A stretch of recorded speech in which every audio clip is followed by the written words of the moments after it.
It's a hard life and knock for us. It's a hard life and knock for us. Instead of kisses, we get a kick. Instead of fanny, we get dick. It's a hard life and knock. How's it going, everybody, and welcome to What's the Quack. I'm your host, Sergeant Ducky. Hope you enjoyed my little intro. There's nothing more fun than taking the lyrics of an already well-known song and making it hilarious.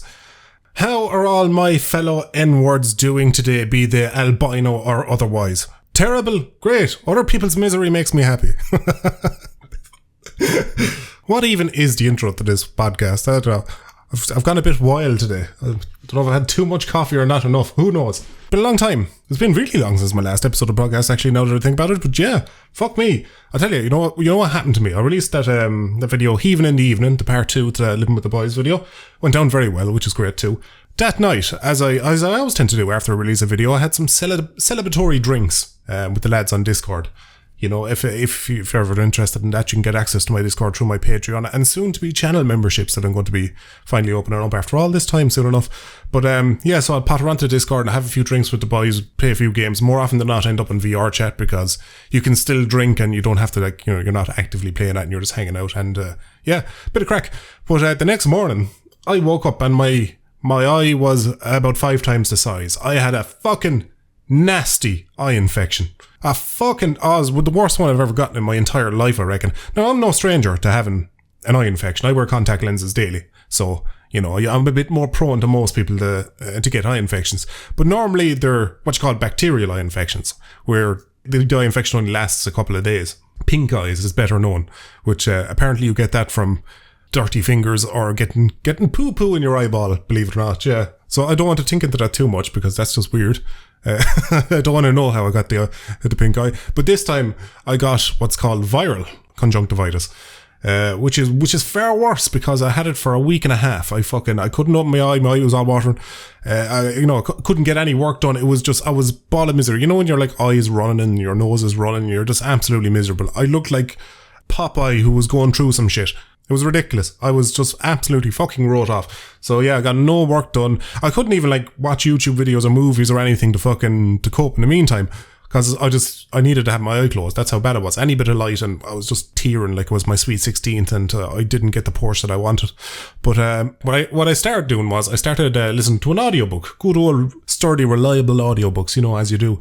And the one I settled on was Stephen Fry's Mythos, which is all about kind of Greek myths and about the gods and stuff like that. And a fucking fantastic audiobook that was. I swear to God, Greek gods and the stories that surround them don't fuck about.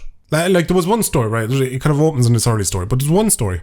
And you have the god of the earth. She's riding the god of the sky. They're a bit of a couple out, Mammy and Daddy there. And they have a couple of kids, a couple of grand little mini gods or whatever you want to call them, and they they fuck off to the world, they do their own thing.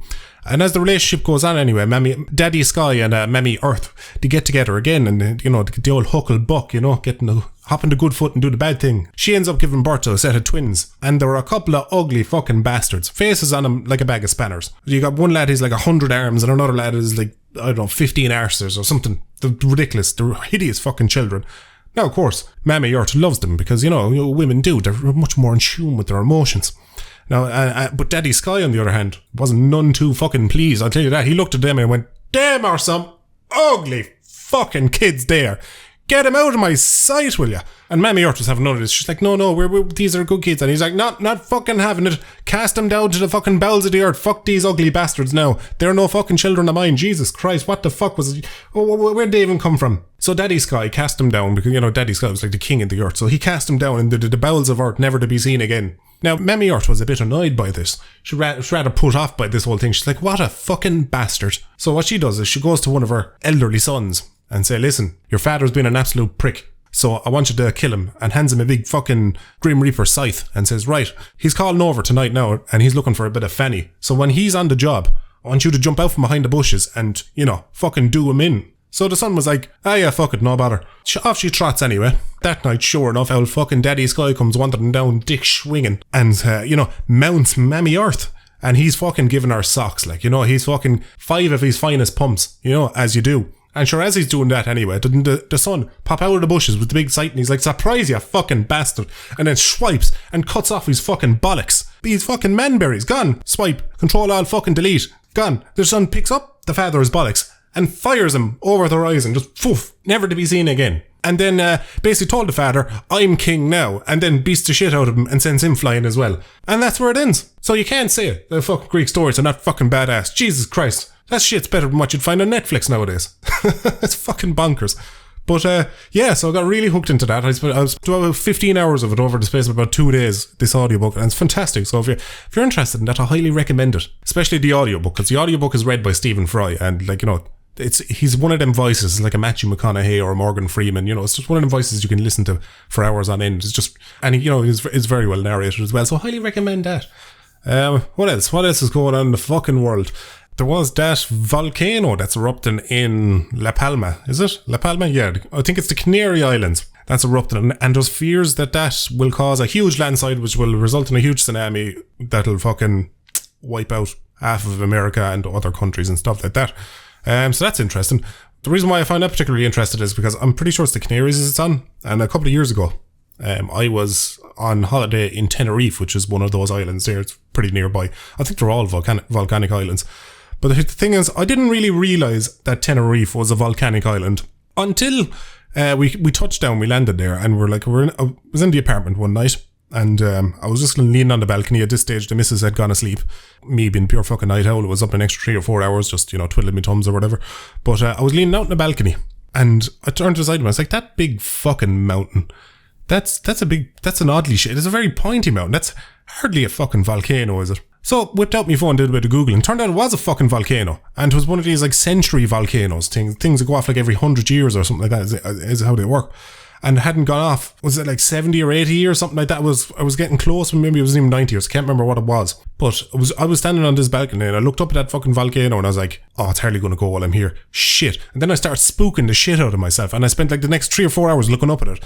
And what's worse is there was like a city on the other side of it, or a large town at least on the other side of the volcano. So it was casting this like, the streetlights were casting this orange glow into the sky. But from where I was standing, it looked like there was just like this, the glow was coming from lava at the top. And I was just like, what the fuck? We're surrounded by water. Like, you know, the planes are going to be cancelled if that fucking thing goes off. I'm going to be drowned in lava. That's how my fucking mind works. And then I started doing a lot of thinking then as well. All the places I want to go have volcanoes everywhere. You got like fucking Japan, Iceland, where else? I don't know. The missus always suggests loads of fucking places, and there's always a fucking big bastard volcano in the middle of it.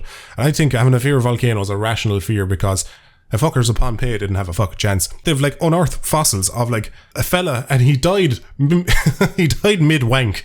Like he's fossilized in a wanking position, for fuck's sake. That's how sudden you could fucking die from that shit. That's the position you don't want to be fucking found in, is it? You're going for an old cheeky Tom Hank wank, you know? An old cheeky Bob Ross toss, as you do. Oh, dear God. I've started off this podcast with way more energy than what I was expecting. I've surprised myself and frightened myself with the energy. Because I did my morning workout and I was fucking absolutely flatlined, exhausted after it. But coffee fixes all things. What else? Yeah, I had a fucking weird dream last night. Like, not like weird as in like, you know, something bizarre happened in it. It was the opposite.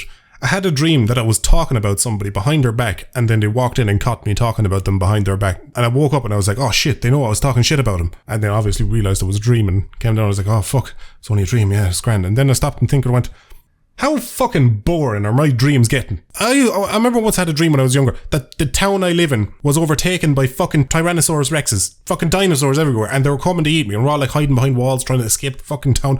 All this mad shit. I had a dream that, there's another dinosaur related one, but I had a dream I was racing Fred Flintstone in the Grand Nationals and we're both riding horses. I've had dreams where I've gotten off with the finest bitches. I have dreams where I've become a millionaire and I'm just fucking lost the fucking plot. I've had lucid dreams where I become a fucking maniac and just start murdering all around me. But now that I'm in my 30s, I'm having dreams that I commit a social faux pas. How fucking stupid is that? I hate getting old. Why has everything got so boring when you get old? It's stupid. I spend my whole adult life using my perspective of a 12-year-old to base my decisions on, if that makes sense. So, like how I perceived adults when I was 12, I was like, oh, I'm not going to do that. When I'm older, I'm going to get a big fucking bowl of jelly and I'm going to eat it all to myself and fuck everyone.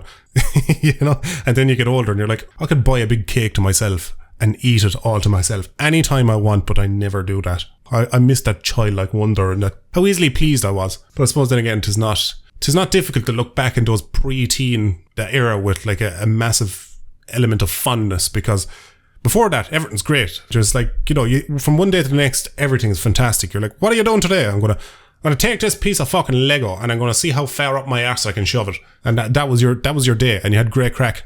Then you hit your teens, and then all your fucking hormones start kicking in. You start getting depression, your first taste of depression, anxiety, developing social skills, not being able to talk to fucking strangers, all this kind of shit kicks in. Ugh, what a horrible stint. And then you break free of that, and then you're an adult and you got responsibilities, and it's all about marriage and kids and having a house and a big front garden, and oh god.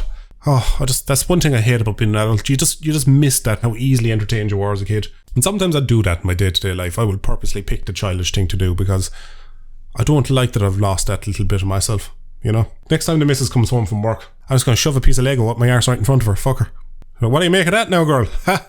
Coffee, sweet elixir of life. Oh, right, we're going to take it back down. Take the energy down a bit. I feel like we got a bit full on at the beginning of this. When I start off fucking singing, that's not a good sign. Like, I could shatter glass, and not in the good way with my voice, You'd be singing inside my room there, and the missus would come in and she's like, what the fuck is that horrible noise? Yeah, no, I can't sing for the fucking life of me. What else is new in the world of Ducky? I've started experimenting a little bit with 3D backgrounds for my next video, which is a video about the mother.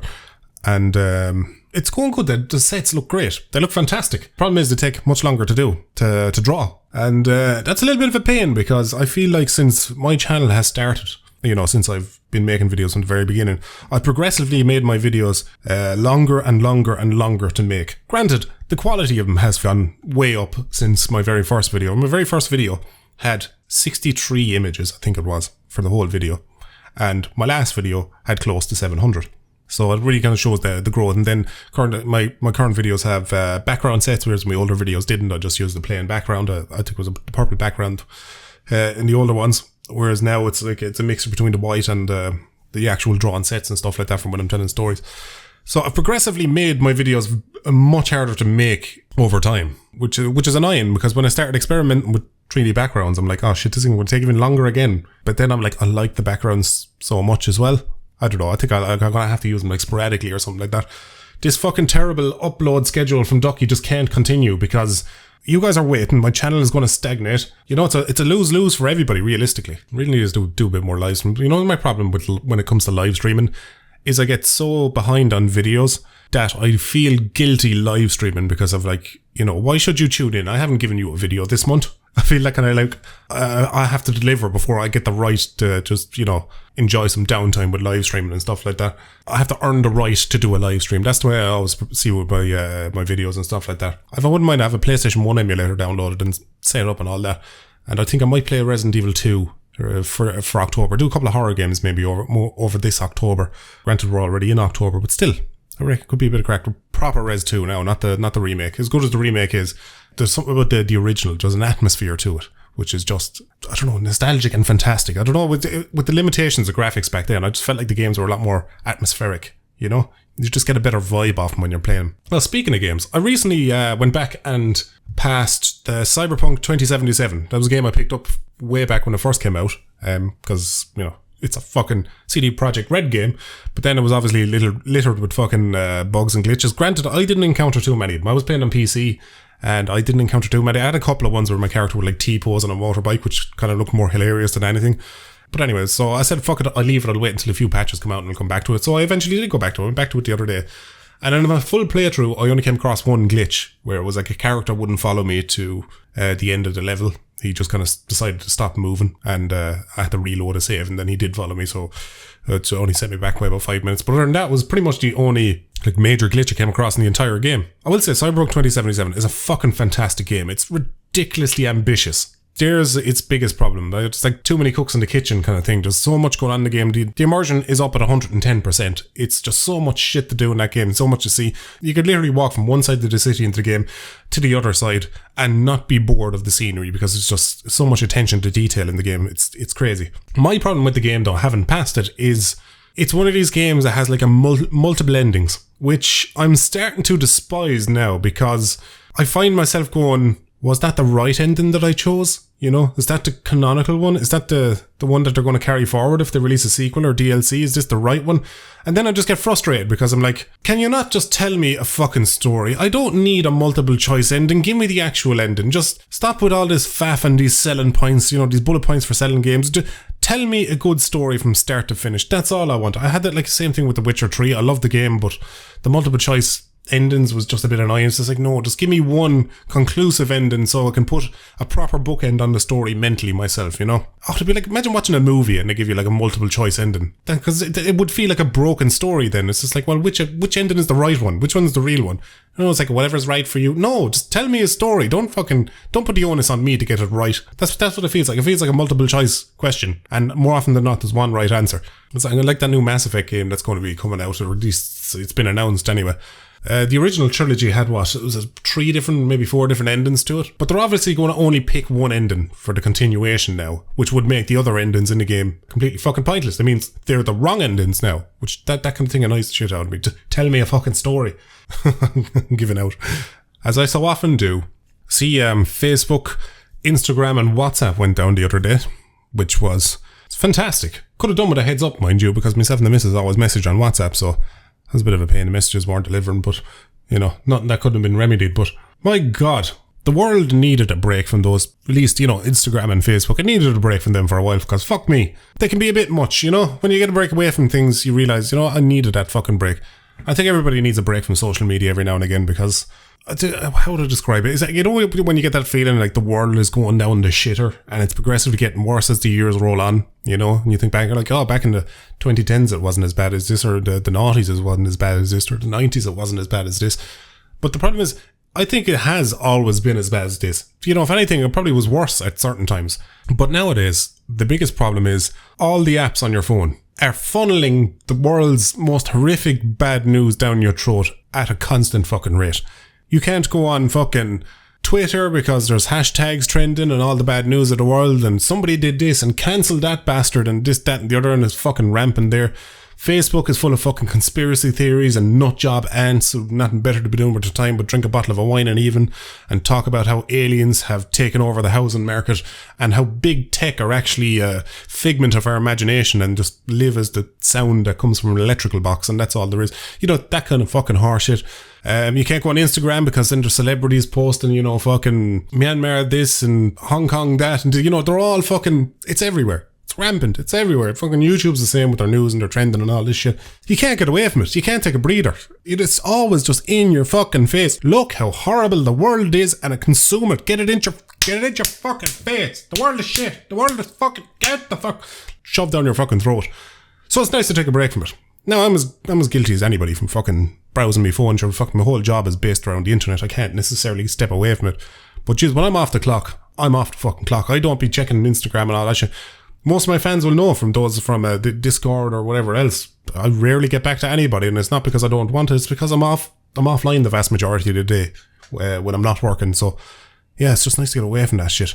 But that's the problem nowadays. With all this shit being shoved down our throats, it feels like the world is getting worse. Nothing can happen in the world. Nobody can fart sideways without you finding out about it. You know, that's just how it is. Is there another fucking story actually from yesterday? It's such a non-fucking story where a girl decides to surprise her boyfriend in college, and she records it on his TikTok, and she walks in and he gets up and he's like a little bit awkward with her or whatever, and everyone's like, oh, he must have been cheating on her. He was sitting next to these girls on the couches and this, that and the other. How the fuck is that a story? How is that newsworthy? I have mad respect for Philip DeFranco, but why is he even fucking reporting that? There's a million and one other things in the fucking world you'd be doing. It's such a non-story. I got so annoyed when that story came out. I was like, oh, you fucking for real? You actually reporting on this bollocks? Now granted, he admits it's a non-fucking story, but then why do it? Why fucking do it? I'm sure he gets requests of people like, what do you think? What do you think? It's like, fucking come on. Not that I want more fucking bad news, but give priority to the fucking news that needs to be told, you know? Ugh. I've completely lost my train of thought. I got angry again. Right, what I think what I'm going to do, I'm going to pass it off to new segment. I haven't got a jingle for it. Might get a jingle, we'll see. But the segment's called What's Your Problem? And in this segment, I'm going to give you my opinion on some problems you've had that you sent my way, be it on a community post or through Twitter or Instagram or whatever it is. And I'm going to give you my 2 cents on whatever your problem is. One here from Thomas Jones. Ducky, you sexy legend. Thanks, lad. I have struggled with depression and a girl really helped me. We became close friends and then I realised I began to have feelings towards her. Oh, no, you don't be doing that, lad. Feelings are for ponces and ladymen. Feelings are for queers. Oh, God. I'm having too much fun with myself today. I told her, but she did not feel the same way. Oh, that's not fun. We still get on well and we'll always be there for each other, but we have started to drift. What would your advice or take on the situation be? My advice would be just, leave yourselves drift. If that's just a natural course of things, do that. I will say, I won't put it completely on her for shooting you down. You shouldn't have caught feelings. You do have a choice in that matter. People say, oh, you don't, you can't pick the person you follow. Yeah, you fucking can. You can with your intentions. You were looking at her one too many times going, I wonder what she'd be like to fuck. That's what happened there. Of course, that thought has poisoned your mind and fucked up a friendship. It's a bit harsh, but that's probably what happened.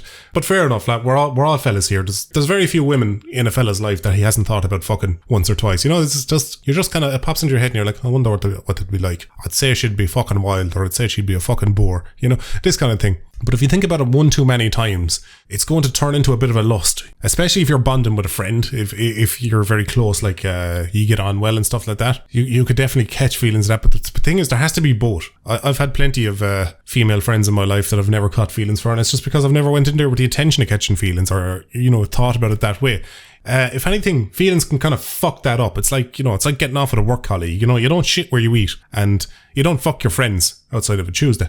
As far as advice in the situation is, don't get too upset. I'm assuming you're a younger man based on the fact that you caught feelings for somebody you've never shagged before.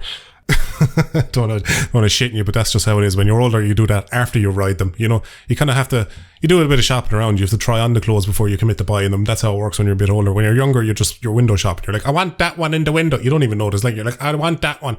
But don't think that of it, and keep your eyes open elsewhere, because this is going to happen to you 60 or 70 more times over the next 10 years. I guarantee it. It's just, you're going to get used to it, and eventually you're going to get a bit more kind of emotionally mature, and you're going to realise that, oh, it wasn't feelings, it was just a bit of lust. You know, old mini-me between my legs wanted to fucking conquer that mountain, but ultimately it would have been a bad call. Like, other people might tell you, oh, you never know what'll happen down the line, don't lose hope, she might change her mind. Nah, fuck that. Chances are she's probably not going to change her mind. If she was cold enough to tell you right to your face there and then, she's probably not going to change her mind. So I'd say, you're going to get the horn for many, many, many more fish to come, so don't you worry. This is just going to be a fleeting memory in a few years' time, when you realise you're like, fuck me, I'm after falling in love with about 25 women in the last 2 years.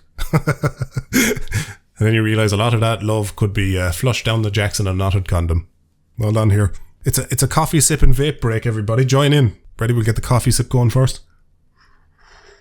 Oh, that was much hotter than I anticipated. And we'll get a nice long hit at the vape.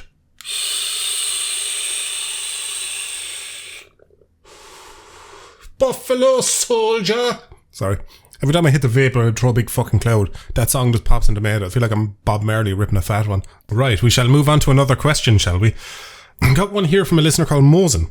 I really struggled with expressing my thoughts and emotions through words. I always seem to be dead inside to everyone else. For example, if I got a gift from somebody, I might actually really like it and really appreciate it, but I can't formulate the words and sentences to show my appreciation. The inability to communicate also makes it really hard to make friends.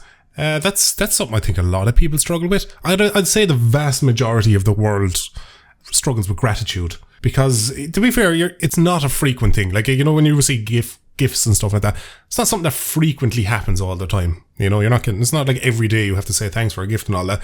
So I'd imagine a lot more people than you'd think struggle with that. Me, for instance, now, I fucking struggled with that real bad. It was worse in my like late teens and early 20s. I struggled with just saying thanks to people, even if they just did me a fucking favour. The word thanks just felt uncomfortable in my body. It was just difficult to say, you know. But light at the end of the tunnel, because the best thing about communication skills is they can be learnt and they can be forced, and that's the best way to do it. In terms of like receiving gifts, I know myself and my missus are really fucking terrible at getting gifts off each other. So 9 times out of 10, we'll just like leave them in a room for them to find them. When, like, you know, I'd leave a gift in the kitchen, so when she comes home from work, she'll see that in the kitchen, and I'll often be in my office, so she doesn't have to get the pressure of putting on a big show and going, oh, thanks very much, and all that. She can actually just sit there and enjoy it in her own way and then come back and thank me later. And, you know, vice versa, she'll often give something to me out of the way. That's typically how we work around that. And we're two fully formed fucking adults and we struggle with this shit, so it's not abnormal. But when I was younger, I used to get angry at myself for not being able to show gratitude to virtually anybody. You know, there was a big character flaw in me. And I hated that because, you know, I have the boys that do you a favour, somebody gets you a gift and all that, and you're like, oh, you don't want to seem ungrateful, as you say in your post there.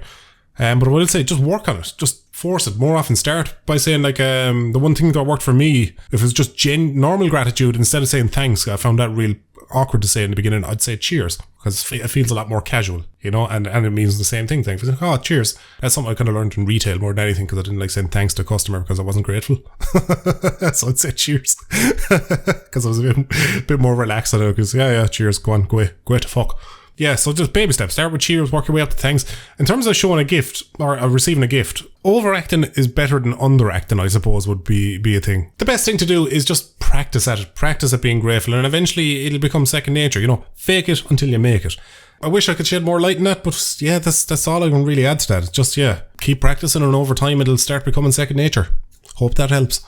Well, would you look at the time? It's time for Quack Me Up Corner. Quack, quack, quack, quack, quack me up. Quack, quack, quack, quack, quack me up. Get your ducks in order. It's time for Quack Me Up Corner. A woman goes into a doctor and complains that her husband is starting to lose interest in sex. So the doctor gives her a pill and tells her to slip it into her husband's food when she gets home, but warns her that this pill is experimental. So that night, she does just that. About a week later, she heads back to the doctor and says, "Doctor, that pill worked great. I put it into my husband's food like you said, and 5 minutes later, he jumped up, raked all the food and the dishes onto the floor, grabbed me, ripped off all my clothes, and ravaged me right there on the table." The doctor says, "Oh, I'm so sorry, I didn't realise the pill was that strong. I'll happily pay for any damages that occurred." "No, it's alright," she says. "We're never going back to that restaurant anyway." Nothing like a good filthy joke, is there? A good filthy joke. Dirty old joke. Do you want to know something that's absolutely fucked? The Irish housing market. Fuck me, it's in an absolute state. Granted, it's something I've known for quite some time.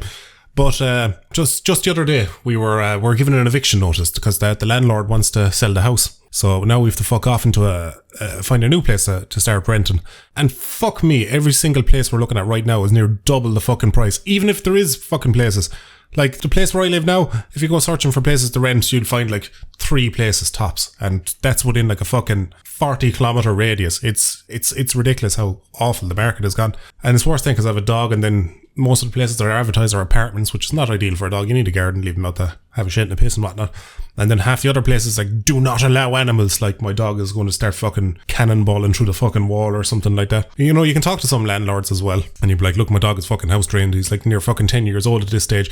He's never chewed or fucking torn at anything. He's not going to start now.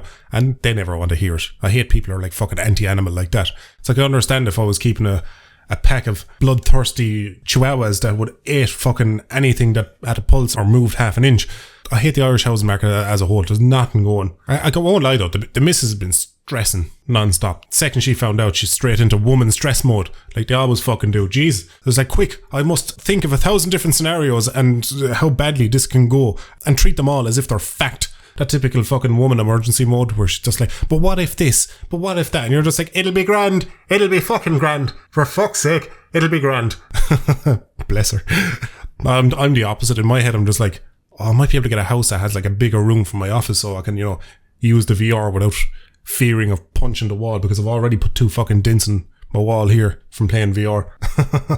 So I'm just like, I get a bigger office, more room. It could even get a fucking room at the other side of the house, so I can be that little bit louder when I'm drinking late at night and she's in bed, so I don't have to worry about waking her up. I'm thinking of all the pluses. Typical fucking man, easy going. Fuck it, it'll be grand, it'll work out. Don't be worrying. She's batting down the fucking hatches. What'd she say? She goes, we can get a mobile home, we can set it up out in my mother's garden. I was like, oh, for fuck's sake, Jesus Christ. We've gotten the eviction notice 5 minutes ago and we're already living on the street in her mind, like living out of cardboard boxes. But that's it. When you're with a woman, that's just how every scenario goes. You book a table at a restaurant. It'd be like, what if the restaurant doesn't remember a reservation? What if the pipes burst and I get covered in shit while I'm eating my dinner. You're just like, what? That's not even realistic. Come on now. It's always the worst shit women do. I swear, like, women have 99 problems and 98 of them are problems they made up in their own mind. That's what I feel like a female's life is like the vast majority of the time. And fellas have one problem, but realistically it's about 50, but we're dealing one at a time. We can't multitask. It's like, just tell me the most pressing issue, I'll sort that out, and the rest can wait. It's like that whole joke. What was it? Women, if a fella tells you he'll do something, he'll do it. You don't need to keep reminding him every 6 fucking months. So yeah, now I'm on the hunt for a new gaff. So I could end up moving in next to one of you guys. You'll know if you can hear somebody screaming at like 2 o'clock in the morning or they're half cut trying to play a VR chat. You're just next door, like, oh, you fucking cunt. So that'll be fun. Thankfully, I've recently got a new car, so that's mitigated a lot of my worries, because no matter where we move, we both have transport, so we can go wherever we want. Because I've not been driving the last like 6 months because I was like saving for a new car, because I really didn't want to have to get a loan for one, and because I hate having bills like loans and shit hanging over me. Because I can't settle. You get stressed. You feel anxious when you owe people money. And I spent the vast majority of my 20s in a perpetual state of owing money to somebody left, right and centre, always late with my bills and shit like that. And, thankfully YouTube has given me the ability to be a bit more financially stable. So that's the best gift YouTube has ever given me, is the ability to not have to worry about my bills so much, That's been excellent. But even still, with my reasonably comfortable YouTube income, I know people think like YouTubers make a fuck ton. They don't. Without giving away numbers, I make on average maybe about double what I'd make working in retail. So it is a bit more, but it's not dramatically more. The fucking housing market's ridiculous. I seen one up online the other day, and I'll just tell you how like mental it gets. There's one up online, 1,400 quid to rent this place a month, which is already fucking bonkers. That's pretty much exactly what I was making fucking retail in some of my jobs back in the day, about 1,400 quid a month. You wouldn't be able to fucking live and pay rent on that. And the second thing about it was, the house wasn't even furnished. They didn't even have a fucking couch in it. And you're like, where are you going asking for that amount of money? And it wasn't like some sort of flashy fucking big house. It was just a normal shitty fucking country house, had a bit of a front garden. That was about it. There was nothing special. Like, it was a house you'd imagine your aunt or uncle lives in. It's a house. If it could speak, it would just say one word: house. And they're asking for fucking bonkers money for somebody. It's crazy. Then I hate dealing with fucking landlords as well. Because anything goes wrong, you feel guilty about it, even though you're paying them an exorbitant fucking fee every month. If you have remember here before, our fridge broke and had to get onto the landlord. I feel like I've wronged him by asking him to replace the fridge, Granted, he didn't complain, but you always feel that. And some landlords do. They kick up when they have to do anything with the house. And you're like, that's what I'm fucking paying you a substantial fee a month for. That covers everything. You've no input. You've just bought the property years ago, back when, people could afford fucking houses. And now me and my generation, we can't afford houses at all. And you're fucking milking us all dry, cunt. But yeah, now he's selling the house because the market's gone to shit, and, he'll get a lot more for it. I feel like, as somebody of my age and, people younger coming up as well, we're all sitting in a perpetual state of fucking looking at the housing market and just going, come on, crash, will you, the fuck? I want to be able to live in my own fucking house. I want to live in an accommodation where I can paint my walls black. Can I not do that? I've always wanted to do that with my office and shit. Paint the walls black. I don't know. I just like a dark room. Everything I can have is dark themed. Can you get a dark theme for Microsoft Word? Actually, there's a question, because I don't think you can. It's just a side question. Somebody let me know. Can you get a dark theme for Microsoft Word? Because I can't figure out if you can. It doesn't look like you can. And sometimes when you're like fucking writing at night, it blinds the shit out of you. But anyway, lads, I'm starting to talk a truckload of absolute bullshit. So I'm going to love you and leave you right here, because I have some video work to be getting back to. I just had to take a little break and record a quick podcast, as I haven't done one in fucking ages. The next one I'm going to see if I can get one of the boys on, because I'm going to do a bit of company. I've got a long stint of just doing solo ones now. Anyway, lads, thanks everybody for tuning in and listening. I hope you enjoyed it. And I will catch you, lads and ladies, in the next one.